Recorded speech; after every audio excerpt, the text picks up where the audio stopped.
All right, let's talk about a book that's legendary for creating millionaires. Napoleon Hill's Think and Grow Rich. We're going to break down its core secret right here, right now. The entire book, really, it all hangs on this one single question. Hill claimed there was a learnable secret to massive success, and he hid it in plain sight on every single page. So what is it? Let's dig in. So, where did this idea even come from? Well, the story starts with Andrew Carnegie, who was, one of the richest people in history.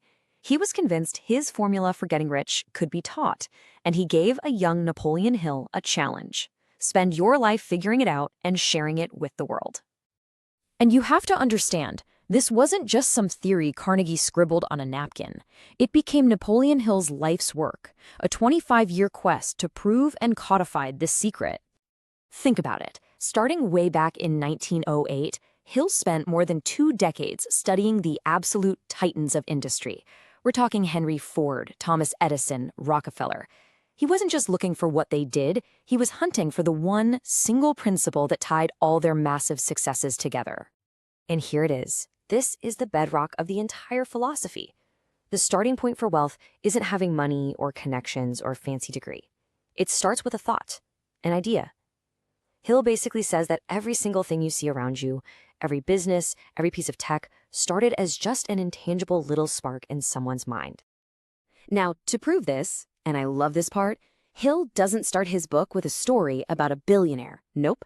He starts with a guy who had absolutely nothing, just to show you how powerful one focused thought can be. This is the central idea of the whole book. A thought isn't just nothing. It's a real force. It's a thing. And when you take that thought and you mix it with a crystal clear goal, you refuse to quit, and you have this obsessive desire, well, that's when it can literally bend reality and become real. So meet Edwin C. Barnes. This guy had no money. He didn't even know Thomas Edison.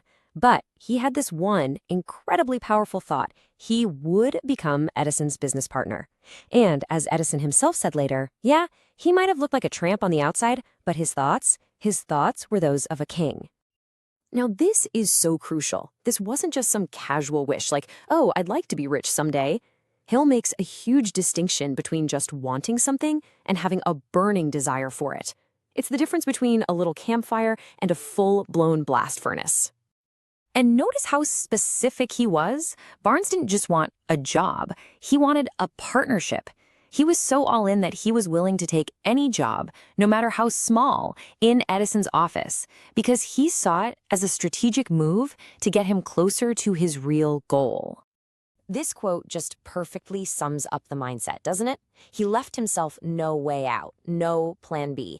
It was either succeed or, well, there was no other option. This is exactly what Hill means by burning your ships. You cut off any chance of retreat, so your mind has no choice but to figure out how to win. Get this, for 5 years, nothing really happened. Can you imagine? 5 years of waiting. But then his moment came, disguised as a new machine that nobody else saw any potential in. Because Barnes had kept that desire alive, he was ready. He grabbed the chance, proved he could sell it, and became the partner he always knew he would be. Their slogan literally became, made by Edison and installed by Barnes. Okay, so that's a great story, but how do we actually create this kind of unstoppable desire? Well, Hill doesn't just leave you guessing. He lays out a very specific 6-step plan to turn a wish into reality. See, vague hopes get you vague results, so you have to be precise. 1, what is the exact amount of money? 2, what will you give in return? There's no such thing as something for nothing. 3, pick a definite date. 4, create a plan, and, this is key, start immediately. 5, write it all down. And 6, and this is the really powerful one, read it out loud, twice a day, and actually see and feel yourself having already achieved it. You're basically programming your own mind for success. But okay, even if you have the burning desire and the perfect plan, there is one thing that kills more dreams than anything else. And Hill tells this story to really hammer the point home. It's a tough one. So just imagine it's the gold rush, and you've done it. You've actually struck gold. R.U. Darby and his uncle hit a massive vein. They were just about to pay off all their debts and be set for life. I mean, the feeling must have been absolutely electric. And then, disaster. The gold just vanished. It was gone. They'd hit a fault line in the rock. So they kept drilling, frantically, but found nothing. Hope just bled away into desperation, and then nothing. The dream was over. So put yourself in their shoes for a second. Every day you keep drilling, you're just losing more money, more hope. The logical thing to do is just to cut your losses and go home, right? And that is exactly what they did. They quit. They sold all their equipment to a local junk man for pennies on the dollar and just went home. Defeated.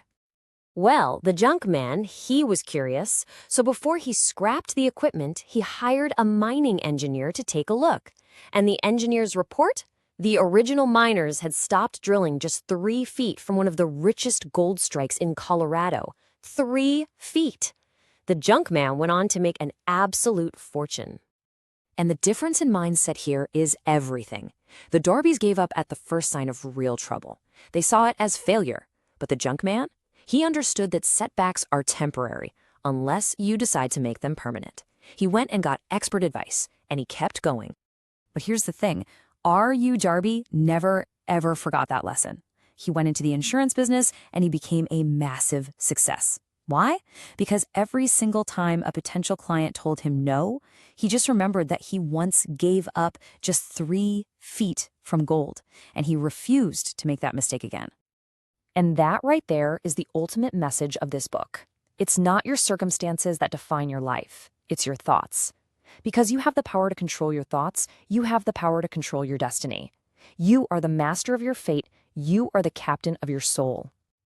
So in the end, everything we've talked about really just boils down to the power of one single focused idea, backed up by that burning desire and the persistence to see it through.